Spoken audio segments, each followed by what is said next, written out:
ಏನು ನಿನ್ನೆ ಮಾಧ್ಯಮದಲ್ಲಿ ಉಚ್ಚಾಟನೆಗೊಂಡಂತ ಬಸನಗೌಡ ಯತ್ನಾಳ್ ಅವರು ಏನು ನಮ್ಮ ನಾಯಕರಾದ ನಾರಾಯಣಗೌಡರ ಬಗ್ಗೆ ಮತ್ತು ಕರ್ನಾಟಕ ರಕ್ಷಣಾ ವೇದಿಕೆ ಬಗ್ಗೆ ಬಹಳ ಕೇವಲವಾಗಿ ಮಾತಾಡಿದ್ದಾನೆ. ಹಾಗಾಗಿ ಇವತ್ತು ನಾವು ಅವರಿಗೆ ತೀವ್ರವಾಗಿ ಆ ಹೇಳಿಕೆಯನ್ನು ಖಂಡಿಸ್ತೀವಿ.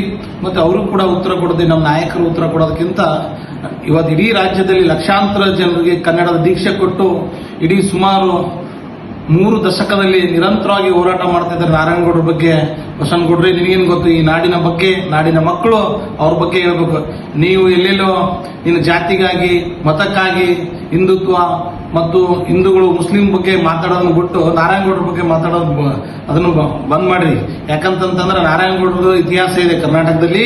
ನೀನ್ ಹೇಳೋದ್ರಿಂದ ನಾರಾಯಣಗೌಡರದು ವ್ಯಕ್ತಿತ್ವ ಕಡಿಮೆ ಆಗಲ್ಲ. ಅವರೇನು ಕರ್ನಾಟಕ ರಕ್ಷಣಾ ವೇದಿಕೆ ಇದೆ, ಯಾವುದು ಕಾಂಗ್ರೆಸ್ ರಕ್ಷಣಾ ವೇದಿಕೆ ಅಲ್ಲ. ಎಲ್ಲಾ ರಾಜಕಾರಣ ಪಕ್ಷಗಳು ಬಿಜೆಪಿ ಅಧಿಕಾರಕ್ಕೆ ಬಂದಾಗ ನಾವು ಅವ್ರ ಮೇಲೆ ಕೇಸ್ ಮಾಡಿದ್ದಾರೆ, ಈ ಕಾಂಗ್ರೆಸ್ ಅಧಿಕಾರ ಬಂದಾಗ ಕೇಸ್ ಮಾಡಿದ್ದಾರೆ.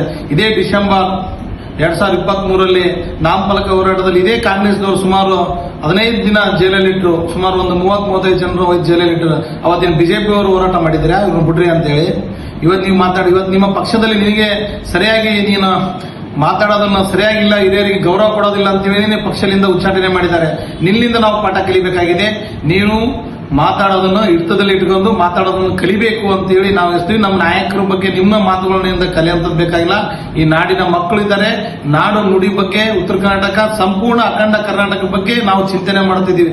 ಕಾವೇರಿ ಇವತ್ತು ಬಂದ್ ಮಾಡೋದ್ರಿಂದ ಸಮಸ್ಯೆ ಆಗ್ತದಲ್ಲ, ಬಂದಿಗೆ ಬೆಂಬಲ ಕೊಟ್ಟಿಲ್ಲ ಅಂತಂದ್ರ ನಾವು ಕಾಂಗ್ರೆಸ್ ಪರ ರಕ್ಷಣಾ ವೇದಿಕೆ ಅಂತ ಹೇಳ್ತಾರೆ. ಇವತ್ತು ನಿಮಗೇನಾಗಿದೆ? ನಾವ್ ಯಾಕೆ ಹೋರಾಟ ಮಾಡ್ಬೇಕು? ನೀವು ಮಾಡಲ್ಲ ಹೋರಾಟ. ಕಾವೇರಿದು ನಾವು ನಿರಂತರವಾಗಿ ನಾವು ಮಾಡ್ತಾ ಇದೀವಿ. ಬಂದ್ ಮಾಡೋದ್ರಿಂದ ನಮ್ಮ ಕನ್ನಡದ ಜನರಿಗೆ ಅನ್ಯಾಯ ಆಗ್ತದೆ ಅಂತ ಹೇಳಿ ನಾವು ಹೋರಾಟದಿಂದ ಹಿಂದುಳಿದ್ವಿ ಹೊರತು ಹೋರಾಟದಿಂದ ಹಿಂದುಳಿದಿಲ್ಲ. ಕಾವೇರಿ ವಿಚಾರ ಬಂದಾಗ ಮೊದಲು ಹೋರಾಟ ಮಾಡಿದೆ ಕರ್ನಾಟಕ ರಕ್ಷಣಾ ವೇದಿಕೆ ನಾರಾಯಣಗೌಡರು. ಅದನ್ನ ನೀನು ಸಂಪೂರ್ಣವಾಗಿ ತಿಳ್ಕೊಂತದ್ದು. ನೀನು ಪದೇ ಪದೇ ಇದೇ ರೀತಿಯಾಗಿ ಮಾತನಾಡಿದ್ರೆ ನಾರಾಯಣಗೌಡರ ಬಗ್ಗೆ ಇಡೀ ಯಾವ ಜಿಲ್ಲೆಯಲ್ಲಿ ಹೋದಾಗ ನಿನ್ನ ಮುಖಕ್ಕೆ ಮಸಿ ಬಿಡಬೇಕಾಗ್ತದೆ. ಎಲ್ಲಿ ಕಾರ್ಯಕ್ರಮ ಹೋದಲ್ಲಿ ಅಡ್ಡಿಪಡಿಸಬೇಕಾಗ್ತದೆ. ಹುಷಾರಾಗಿ ನೀವು ಇಡೀ ರಾಜ್ಯದಲ್ಲಿ ತಿರುಗಬೇಕಾಗ್ತದೆ.